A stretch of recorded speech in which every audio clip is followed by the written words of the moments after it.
Hey, Kate, Yeah? do we give legal advice on this podcast? Oh gosh, no. Hostile work environment. Exactly. Hey, an appropriate workplace topic. Hostile work environment. Shut up. I'm the Human Resources Director, Little Miss Hostile Work Environment. Hello, and welcome to the Hostile Work Environment. We are here for episode 1, and we're going to talk about some cases, and we're going to talk about some listener stories, and it's going to be awesome. I have Kate here. Hi, Kate. Hi.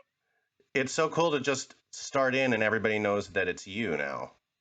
Yes, I'm excited. The veil has been removed.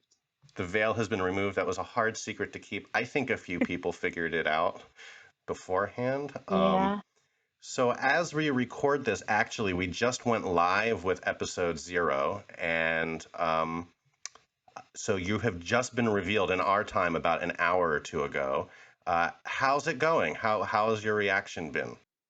It's been great. I mean, I'm a little surprised of who's like, oh my gosh, I knew it was her. Because you guys could have just asked me. Some of you did, but not everybody. But I'm super happy that people are excited that it's me because, I mean, I don't want to be a disappointment to anyone. I'm sure I am for somebody, but I'm very happy that people are excited that it's me and that we get to do this together. So, yay.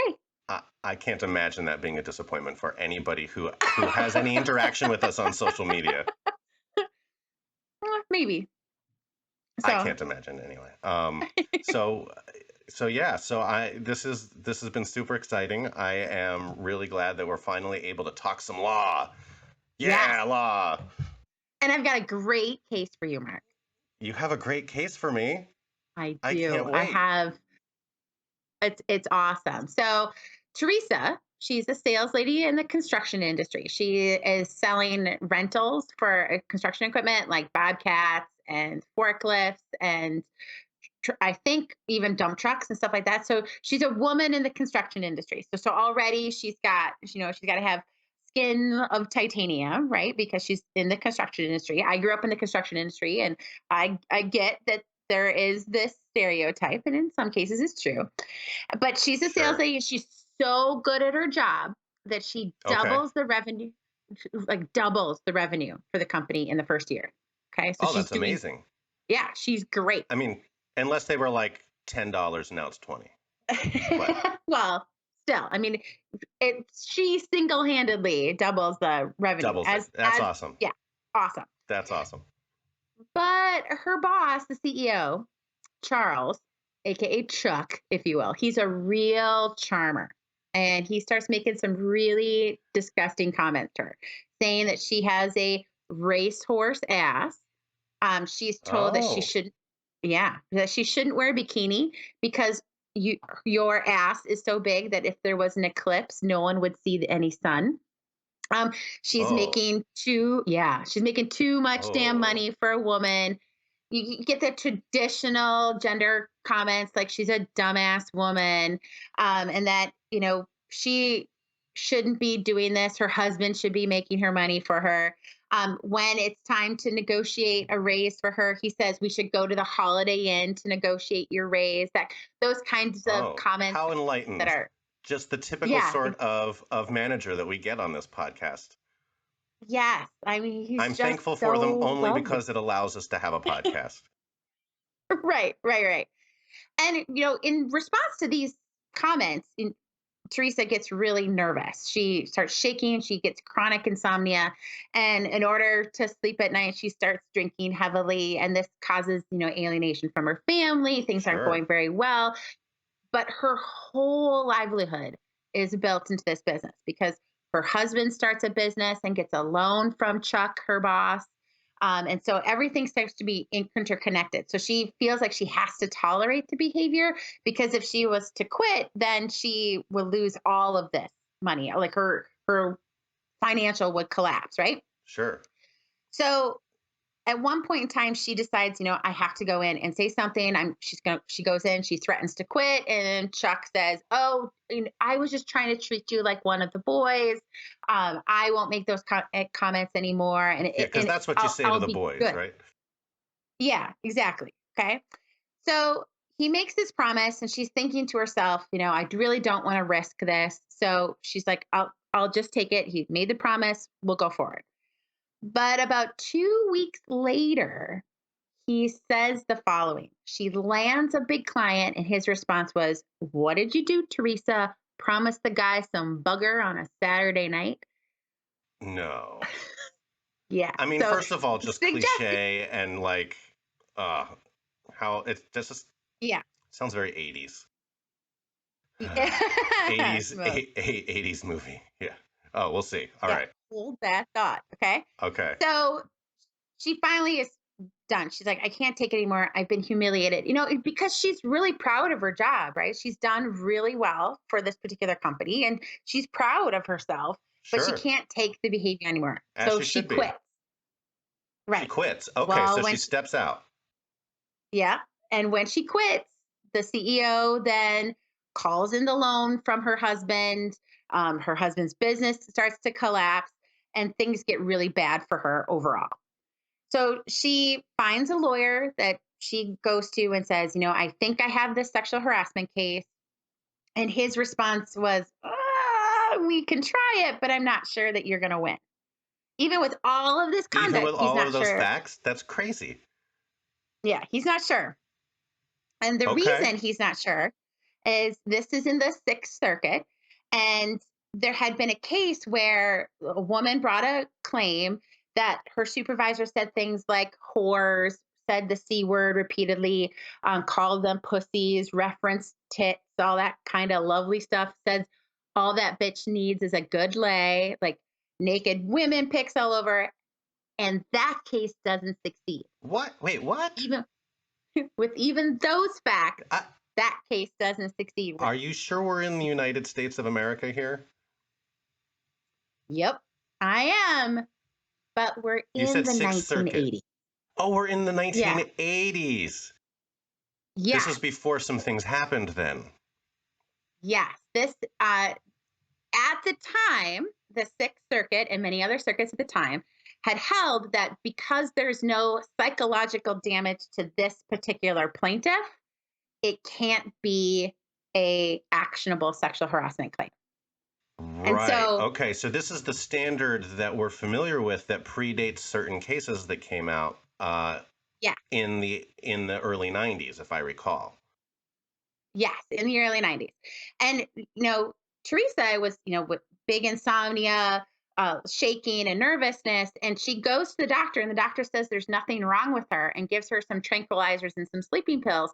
But that doesn't qualify as a psychological trauma for That Teresa. sounds so 80s Okay, so also. Oh my gosh. yeah, right. Now we know that would definitely be psychological problems, but in the 80s, that wasn't it. And so her attorney's not entirely sure they're going to win. So they go through, Shocking. they lose at the district court level.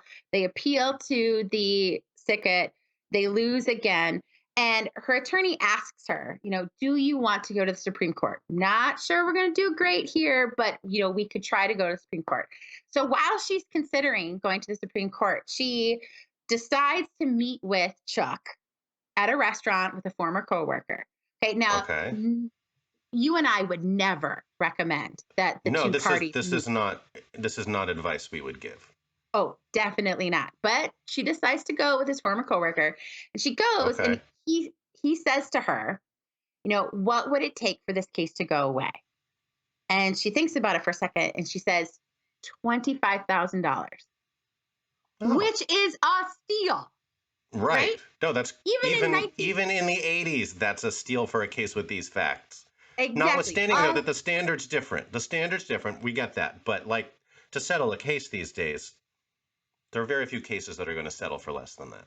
Yeah. And in some places, $25,000 with these particular facts, that's a steal. That is, a nuisance value to get rid of it, because partly because attorneys cost so much, right? But absolutely. Chuck loses his shit. He's starts saying really nasty things to her, saying that he's going to wear her out, going through court, like this will never die. He's never going to let this go. He won't settle the case. And her response, and I want to read her response because it is so awesome. I said to him, I will sell every fucking thing I own. I will not stop. And I looked at him and I said, I'm talking Sandra fucking Day O'Connor. Okay. So then she tells her attorney, That's we're going to bold. Supreme I mean, Court. I really like. What was her name? Teresa. Teresa, yes.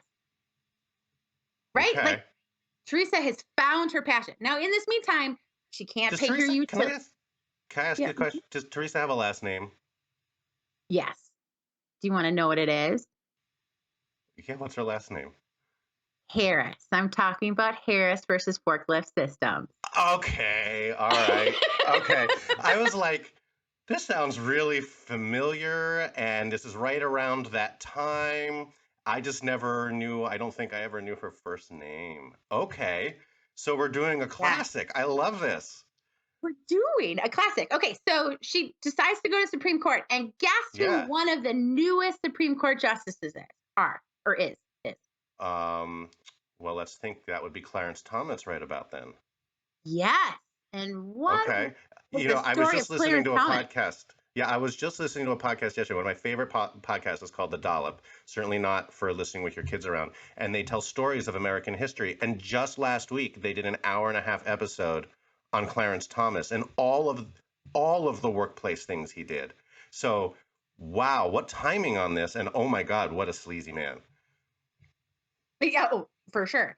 But I mean, think of the allegations that were against Clarence Thomas, the Coke can, the conversations about porn. It's similar in a lot of ways.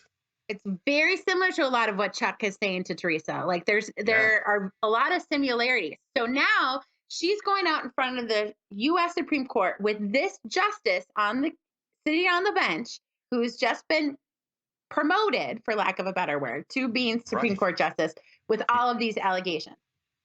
And, you know, everybody and their mother joined amicus on this case, right? Like the EEOC joined in. There were a bunch of women. Yeah, huge. Like this case got a lot of attention because the question before the court was, is a plaintiff in a sexual harassment case also required to prove in order to prevail that she suffered a severe psychological injury? Right. So Title VII only applies if you've had a mental breakdown. Right, which is crazy and not in the statute that I'm aware of. No. And so this is a circuit split. So there's certain circuits that are saying this and other circuits with different standards. Am I remembering this correctly? I think that's right. Yeah, I think that's right. So now you've got Ruth Bader Ginsburg, you've got Stevens, you've got Clarence Thomas, you got Kennedy and Rehnquist, all on this court, and the decision is unanimous. It's unanimous. I don't think I ever knew that. Yeah, totally unanimous. And the answer is no, a plaintiff does not need to have a injury, right? Yes. Would a reasonable person find this conduct to be so severe and pervasive that the work environment has become hostile or abusive? Harris v. Forklift is where the severe and pervasive standard comes from, the one that we all still use, many of us still use today, at least federally. That is where that standard comes from. And it's something that you've heard us talk about so much in past episodes of the podcast. And so now we know the derivation of that, and it's judge-made. It's court-made. Mm-hmm. Yes. And you want to know my favorite fact of this? Who wrote the decision? Oh, I'm just going to go out on a limb on this one because I think there was some foreshadowing before. I bet it was Sandra Day. It was Sandra Day O'Connor. So she, Teresa makes this big threat, like she's going to go talk to Sandra Day O'Connor, and then Sandra Day O'Connor writes the actual decision. And so this standard of, a reasonable person finding it so severe and pervasive comes from Harris. And it's really interesting because prior to Harris requiring this psychological injury was a really high standard. It's insanely high. Yeah. And today we look at, severe and pervasive as being the too insanely high standard. Yeah. All right. So for listeners who are new for us or who haven't been doing this for very long, how do we describe severe and pervasive as a standard? Right? Because if there's a takeaway, this is where we are in most of the world, the United States world, most of the U.S. world. This is still where the standard sits today. Those of you in California and New York maybe tune this part out. But So when we talk about severe or pervasive as a standard, does that mean first of all, what does pervasive mean? We've talked about this on the podcast before, but I think it's time. It's been a year plus since we've talked about it. What does the word pervasive mean? And see, I look at it as it's in the eye of whatever the judge thinks. Well, sure. But I'm just talking like, let's step back. Like dictionary, what does pervasive mean? Right? It happens repeatedly, right? Like Or it's it's like through the all environment. Yeah. encompassing. It permeates the environment. It's pervasive. It's Yep. everywhere. You see it everywhere. So when we say severe or pervasive, what we're really talking about is a sliding scale of sorts, right? So Mm-hmm. again, I don't want to oversimplify because it really often just comes down to what does the judge think? Okay, so like let's just Mm-hmm. call that out. But the way we think about this is one thing that's severe could be enough, right? When we talk about the Yeah. obvious things, a physical assault, a sexual assault, right? Those are severe in and of themselves. One time, that's all it takes, right? Right. What about a pat on the bottom? Well, and see, that's where it's not It's necessarily so clear. right. I'm not saying Right? this is I mean, clear at all.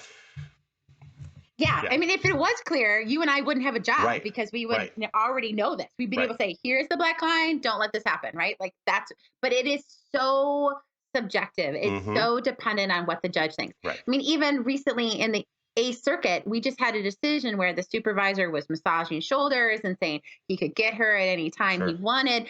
And that wasn't severe and pervasive, Right. right? So, See, and I would say that if that's the sort of thing that happens over and over again, maybe one time that's not severe enough to get you there. But if it's happening all the time, then it's clearly pervasive. And I like to think of it that, you've got severe here and you've got pervasive here, and there's kind of a diagonal line that kind of cuts down between the two of them.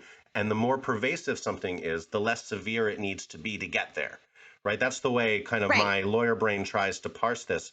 But you can't always predict what the judge is going to say, and you can try to base it on what past cases have shown, but they're all over the map. And it's very much all over the map from different circuit to different circuit and from different state to different state. So it's one of those situations. Sorry, go ahead. Yeah, it's something that we would newer advise a client to say this, Of right? Like course. one tap on the bottom, you and I would be saying that guy's got to go. Of Like course. we're not going Right. to tolerate that behavior. So We would, like, if someone said the C word in the office, no, that's it. You're we're gone. out. Like these yeah, there's things that we would say to a client. Let's not use the legal standard because that is not even Right. conducive to a work environment. Right. And the Eighth Circuit would say it's not their role to be a super HR department, right? They're not there to clean up the area. And in fact, in Right. the Sixth Circuit case I referenced with Teresa's case, the Rabineau case, Yeah. it was, we're not here to clean up the workplace. Title VII is not here to clean up the workplace, is what the Sixth Circuit was saying. And I think it is. The Title VII is there to say, this isn't what should be in a workplace. This should be cleaning up this workplace for Right. everyone. So it's kind of amazing how there's been this evolution. And now we're still Mhm. talking about, should we still keep this severe and pervasive standard? Because Right. it's not necessarily doing enough to make workplaces better. Right. And so we're starting to see some states legislate this because we're not going to see any action on that on the federal level currently. But we're starting to see states like New York, California. I know your home state of Minnesota is talking about this, about eliminating severe and Yeah. pervasive from their statutory language. Where that leaves those states, though, is going to be really interesting because we don't know what the actual standard that's created by that is. And it's going to be up to the state courts and litigation to figure that out. And you'll have cases that maybe didn't meet that severe or pervasive standard before that are over the line now. And how are the courts going to decide that? What's the standard? And so employers are left like, what the heck are we supposed to do? Well, I'll tell you what you're supposed to do. Don't let any of it happen. Yeah, exactly. It's Just actually- stop it in its tracks. It's actually an easy answer from that perspective, right? And so when I do trainings, right, I always talk about severe and pervasive. A lot of people don't. I like to, because I like to say this is the law, this is the framework. These are the things that the government and the law wants you to not do. But that's a minimum standard. Your company, Mhm. whoever it is I'm training, you don't have the minimum standard. First of all, I then No, take we their policy and I put it up on the screen and their own policy and say, this is not severe and pervasive standard. This is don't do anything dumb standard, right? And yes, this is the and yes. that's We want this to be a respectful workplace. We're right. not going to tolerate this behavior from the get-go. We're going to lower this bar. I mean, it is really hard to be up here and meet the legal That's standard. right.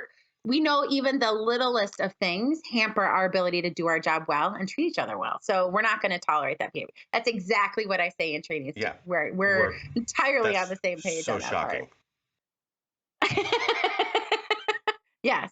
But this is kind of a fascinating case because this evolution, and I get like some of these other facts, like what she's saying Hmm. to Chuck in the restaurant Yeah. is from a very great book by Gillian Anderson or Gillian Thomas, and Gillian is the women's chair of the ACLU, so she runs the Women's Law Project for the ACLU, and she wrote this great book that gives you a lot more of the flushing out of the Of the case case in the because background. Justice O'Connor's decision doesn't give you a lot of that. No, it's pretty light on facts, if I Mystery recall. why, Yeah. but yeah, but it's interesting to see where the evolution of where this came from. Well, I would love it if I think this was a great case to start off with. I appreciate it. That was very well chosen. And I think it might be fun, maybe not for every week, but over the course of the first however many episodes, maybe it's worth us going back and talking about some of the big cases and examining those fact patterns because the stories are still great. They still fit the theme of the podcast, but it will help us talk about really where do these standards come from? How do we get there? And how does that relate to society today, right? Because what was decided in the 90s with this case really fit what maybe people were thinking then. We lowered the standard to a place where today I don't know that that cuts it anymore, given where society is today. Right.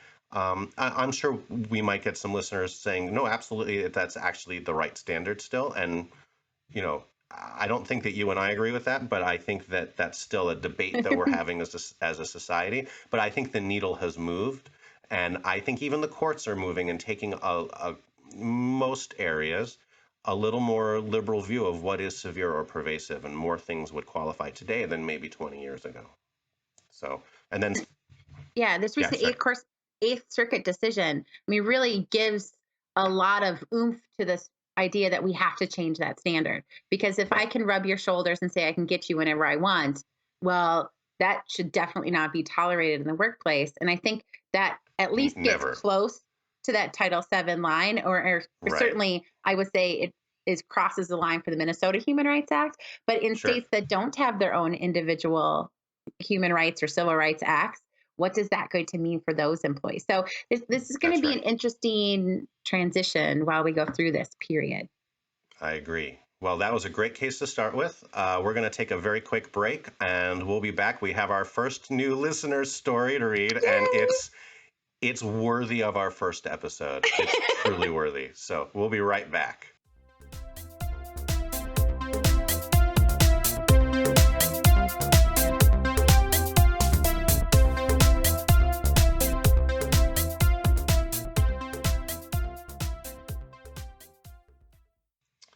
Welcome back. We are ready for our first listener submitted story. Thank you. We put out a call. I've got about 4 stories now. We need more stories. So please email those to hwepodcast@gmail.com.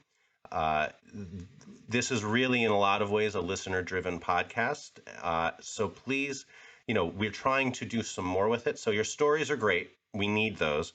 We also want you to send us your comments, your questions. Maybe we'll do, like, if we get enough questions, we can just do like Marc and Kate Answer Questions podcast. Like, that would be fun. And we want to know what's interesting for you, and we want to tailor the content to those of you who are listening. So super important. Remember the email address, hwepodcast@gmail.com. And I'm just going to kind of dig into this story here, and I'm going to read the intro here. So, hi, Marc and mystery co-host. Right, like that dates it already. On the day that I saw the LinkedIn posting that the podcast was returning, someone also shared this email with me. Since I consider that to be fate, I thought I had to share. This is an ex-Marine HR manager for a medical practice. About a month after being terminated, he sent this email to everyone, or at least it looks that way based on a very long list of recipients. So I sent it to everybody in the practice. This is the perfect example of what not to do as an HR professional, no matter how bad things get. I changed the names in the email to protect the innocent, and I will just add, or not so innocent. Welcome back. Okay. So, all right, so this is where the email starts. Up until now, I never got the chance to write my official resignation from the position of Human Resources Manager at Redacted. I know this is lengthy, but allow me to enlighten you. Before I get started, know that I will be uploading this on Google, so you can all read it at your leisure. Many of you, smiley face. Many of you have been reaching out to me asking how I'm doing, so here it is. Over the duration of my brief career at Redacted, I have had the pleasure of working with several extraordinary people who have aided in my development as a professional, but more importantly, as a man. Oh no. Oh no, yeah. Working Okay. Working with these select few, which I will not name, is what accounted for a temporarily rewarding experience. However, I have also had the displeasure of crossing paths with some of the most incompetent, toxic, and two-faced individuals anyone can ever hope to come across. Unfortunately, the ones leaving a positive impact were underwhelmingly scarce in number. Okay. So The bad we're workplace. already off to a good start here. So next paragraph Good is being directed to relative. Okay. right. Next paragraph is directed to Susie, last name redacted. You were one of the positive aspects of coming into work that made it enjoyable. You injected yourself into my life, and despite the fact that you cheated on your husband and have a notoriously poor reputation among the members of the Syrian community, I let you in. But I soon realized that I couldn't give you what you were looking for. I couldn't fulfill the neediness of a woman desperate for the undying attention for the first man that would lay his hands on her. Jeez. Nor could I do you any special favors as the HR manager, such as changing your card time when you quote unquote forgot to clock in or out, which seemed to happen an awful amount of times. While I could shame you further by describing what you and I did in my office together, out of respect for your parents, I will not. You have a support. This is one of those moments, everybody, where it's worth turning on the video and going to YouTube or Facebook to see Kate's reactions as I read this. That's one of the main reasons why we decided to do this in the first place. I'm just going to point that out. I have the camera trained only on her right now for this, just because I know what happens. It's going to happen. You have a supportive family and good friends around you. Cherish them and don't abuse their trust as you did mine. The manner in which you would speak about your coworkers, ex-husband, and others around you assured me that you would inevitably do the same to me once we were to break it off. I'll just note, spelled break like a car brake. I'm a sucker for spelling. I'm sorry. I always treated you kindly and with the utmost respect, but your reputation precedes you. I strongly advise that you work on developing yourself from the weak and self-loathing woman that you are into a strong, independent woman that you might have the potential of becoming. If you can't find the strength to do it for yourself, do it for your son. Susie, I fundamentally believe that people only learn through adversity and hardship, and so I hope that you can take something from this, as I have, and not view me as ever having been spiteful towards you. I wish you all the best and hope that you get to wherever it is you want to be. Okay, so it's super condescending. I treated you with respect, but we did something in my office that I won't share because it'll hurt your parents. But I'm telling everybody this that it guy's happened. Right, exactly. Oh, this guy's a piece of work. Okay, All right. I can't wait for the next one. Okay, Marie and John. Oh, so now we have a threesome, a throuple in the office? We'll see. All right. There's a significant difference between a boss and a leader. I agree with that. A boss is a jackass who barks orders without providing direction while using their authority to put others on their knees. A leader is someone who will take your hand and show you the way. Marie, You have continually failed to set any expectations for anyone and provided no guidance or assistance with building people up to allow them to grow, develop, and advance as both professionals and men and women. As the higher up, Marie, it is your responsibility and duty to lead by example, but you consistently come in late, use your phone for personal matters, park the vehicle your weak husband bought you in the patient's lot, and yet you had the nerve to ask me to reprimand the staff. You have attempted to micromanage me in every conceivable way, as you have with so many others within this faceless company. You and John attempted to terminate me with no valid explanation or reason other than the fact that you couldn't place a leash around my neck and control me as you do everyone else. I refused to... Hold up. He's Yes. having an affair with Susie. Good reason for his termination? What? I'm just saying. I mean, he's just Okay. saying. He's just saying. Okay. Wow. Okay. You stopped me at a really good spot here. All right. No, that's good. I refused to be your bitch and manservant like James. And for that very reason, you pinpointed every insignificant detail about the work I perform. From the lights in my office to the angle at which my door was closed, my cologne, my beautiful flag, my sleek hair, and everything else you thought of while dwelling on the toilet. Yes. Okay, I now have a great mental image of this sleeked back, super smelly dude in the workplace. Okay. Yeah, with Yeah. a beautiful flag. I want to know what kind of flag. All right.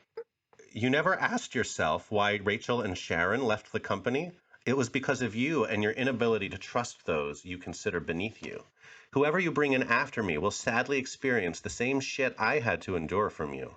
You will eventually chase everybody away from you, Maria, and then you'll scratch your empty head wondering why. You suggested to me we terminate 2 employees on maternity leave. You gave me shit any time I went out of my way to use the company credit card for a team member who fell ill. You expected me to write up anyone who left...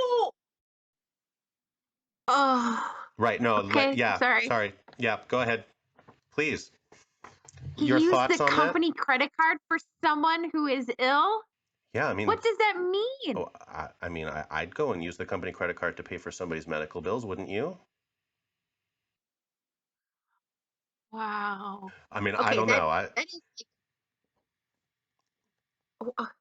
how do you justify that charge?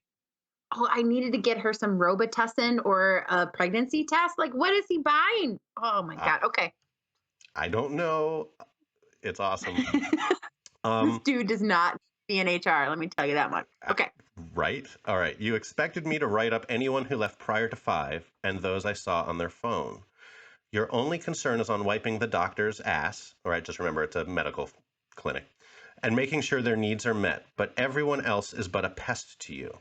I never understood how you, a doctor, could not multiply 8 times 5. That again explains why you're not practicing. Smiley face. I know the answer to that, by the way. I went to law school, not math school, and I know the answer is 40. That's good. I mean, that's helpful for an employment attorney, right? I mean, that 8 hours, 5 days a week is 40 hours. Yeah. That's how I know that. Yeah. You told me I was being terminated because I did not email you fast enough or that I had to take an extra semester of school. Does that make sense? A practice with doctors who have extended their education for over a decade wish to terminate me because I chose to pursue my own? Marie, you have not once looked for any way or method to increase the staff's salary, vacation time, or shit for that matter. I want to know what he means by that. You want us to expand their shit? Right. Provide fiber or flaxseed? Right. Or what? I mean, staff salary, I get that. Vacation time, I get that. Get that. But expanding the shit, I don't know. You'll gladly pay $300 for pizza for the doctors, but not towards a staff member's hourly wage. Ladies, rest assured that I absolutely had every intention of giving you all more money, creating a PTO system based on trust, which is why you receive it in increments the way you do. The company does not trust you enough to give you all your PTO hours at once. And to make coming to work more enjoyable and pleasant, despite Marie running around the office like a headless chicken. John, Okay. You told me that we had to wrap things up as you escorted me out because you had a family to go, quote unquote, a family to go home to.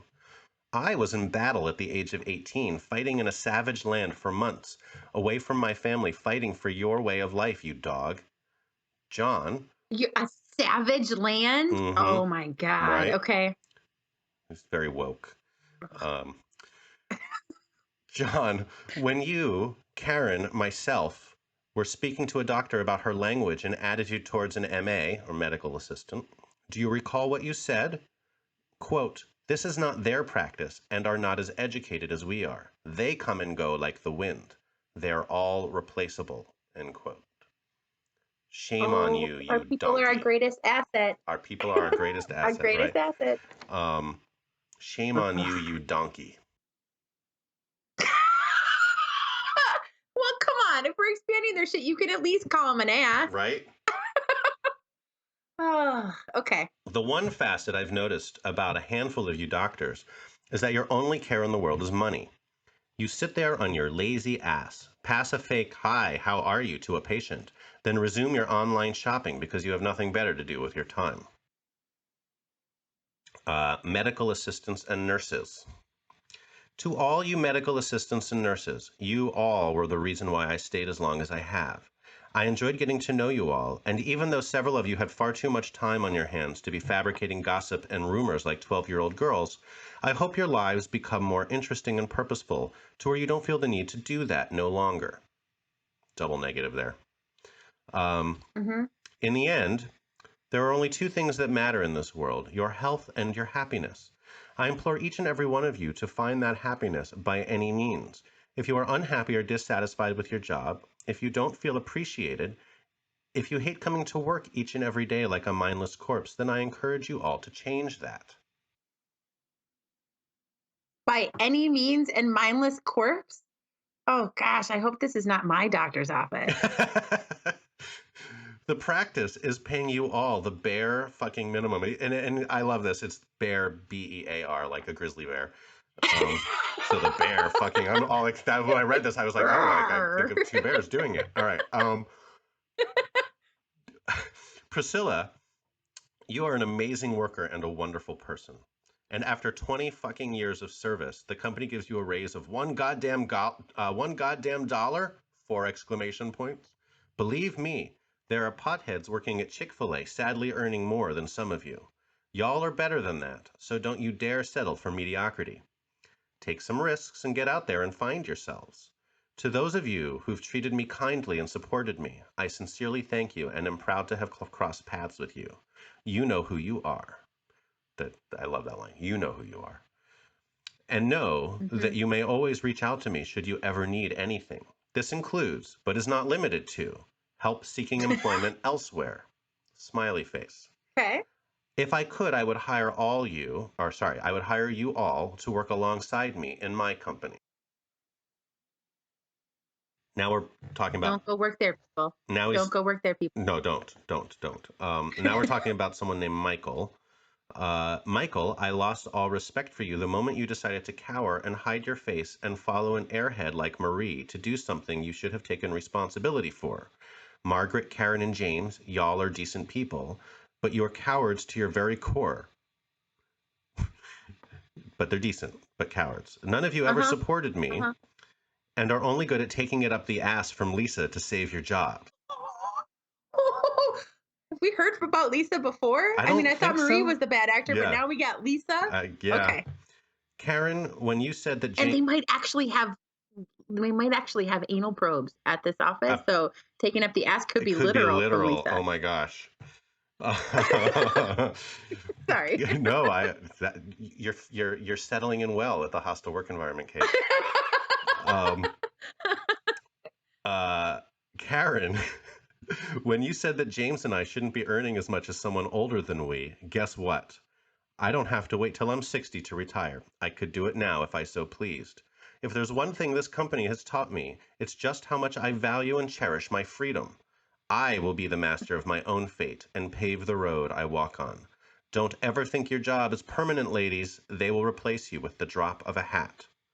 Lastly, For those of you who think you've bested me in any way, shape, or form, I encourage you to reevaluate your own mediocre lives before falsely convincing yourselves that you were ever satisfied. Then he signs it. I will not read his name. Oh my goodness. Well, a couple of things. One, this dude needs to get out of HR. Well, yeah, I mean, For sure. I mean, I can't imagine any department at any standard company where he would be doing an okay job, but I think he should spending more time with numbers than actual people. right? Let me put it that way. Second, there are plenty of things wrong at this particular practice if there's an ounce of truth to what his allegations are, but this is not how you go about them. This is right. I mean, there's problems in every workplace. Right. Yeah. And it's helpful, especially in HR, to be someone who's there to try to solve those problems, even if you're caught up in those same problems yourself. And in HR, many of us have experienced that as well. But you still do your best and you still try it. But then you don't burn, right? Like you don't go public with that. You don't put your name out there with something like that, because nobody will ever hire you again if they catch any wind of that. And so, you're trying to model professionalism, and there's hints of that in there where he's trying to do the right thing, sometimes well and sometimes not so well. But after writing something like that, I mean, that's just the biggest FU I've heard as a post-employment. Yeah.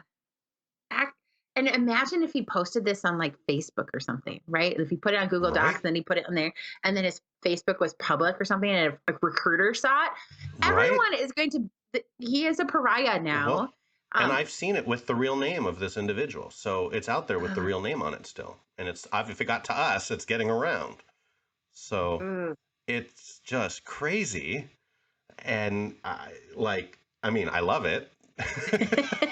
Yeah, it is super juicy, so it's good for us. But before this, the best departing email I ever saw at a company, I don't know if you've ever had any good winners on that. The best I ever saw was when Dennis left the law firm we used to work at, and instead of doing this, he wrote this very lovely email that had some links in it, and each of the links went to something funny, including a Rickroll, and he Rickrolled the entire law firm, which was awesome. This is back, 10 plus years ago when Rickrolling was still like a super fun thing that not everybody had seen yet. So that was awesome. But sorry, Dennis, this just puts you to shame. Yeah, the best I've seen is somebody delivering the I quit cake, right? Like the cake gets there with balloons and it says I quit from, Jordan I've or heard something. about that. Yeah. Those are good, but this was not the way to do it. And I get leaving in a place very angry. I understand that. But there is still what does it look like if somebody saw this? Or what if it was on the headlines of the New York Times or on a podcast with, a bunch of HR people? Ooh, right. This is not great. Not great, but a great story. That was fantastic, wasn't it? And I am so appreciative of our listener who sent that to us. If you have stories like that, please send them to us at hwepodcast@gmail.com. We want more of those. Like, we know they're out there. We also know that it's hard sometimes to reveal information. So, you can feel free to change facts or change names or whatever to make it a little less identifiable. And we'll always keep it anonymous. So unless you tell us you want us to read your name, we'll always keep it anonymous. But if you liked that, help us keep it going by sending us more. Please. Please. All right. So I think it's time to wrap this up. We set a target of 30 minutes for new episodes. I know we're pushing like 45 right now. So we're going to wrap this up. Ways to reach us. Twitter. We're both on there a lot. The podcast Twitter account is at HWE Podcast. Kate, your Twitter? I'm at K8Bish, BISCH hold on. I'm K8BISCHHR Law. So that works. Ugh. I know I picked a bad handle. It's okay. It's all right. I was gonna say we'll edit that out, but then we never do. And I'm at Salad Pants, like salad and pants. You again email us at hwepodcast@gmail.com. we're putting video of these up on our Facebook page and on our YouTube page. Facebook page is facebook.com/HWE podcast. And YouTube, the link is below in the show notes or wherever you're getting this. You can get it in the show notes. We're easy to find. Just look for the Hostile Work Environment channel on YouTube. And obviously, both of us are on LinkedIn and other places on social. We appreciate you listening. Please, we're just getting going again. We're super encouraged by the number of downloads we're already seeing on our episode 0 this morning. And we appreciate all of you for listening. Please tell your friends and anybody else and your coworkers who might be interested in listening, who like stories, but also maybe nerding out a little bit on the law. So, Kate, any parting words? No, I'm so excited to be doing this with you. I'm really happy that people are excited about listening to it too. And please go out and share it. If you're at a chapter meeting or if you're with other folks you think might find it really funny, please share it. It's super, super funny. All right. All right. We'll see everybody next week when we come out with our next episode.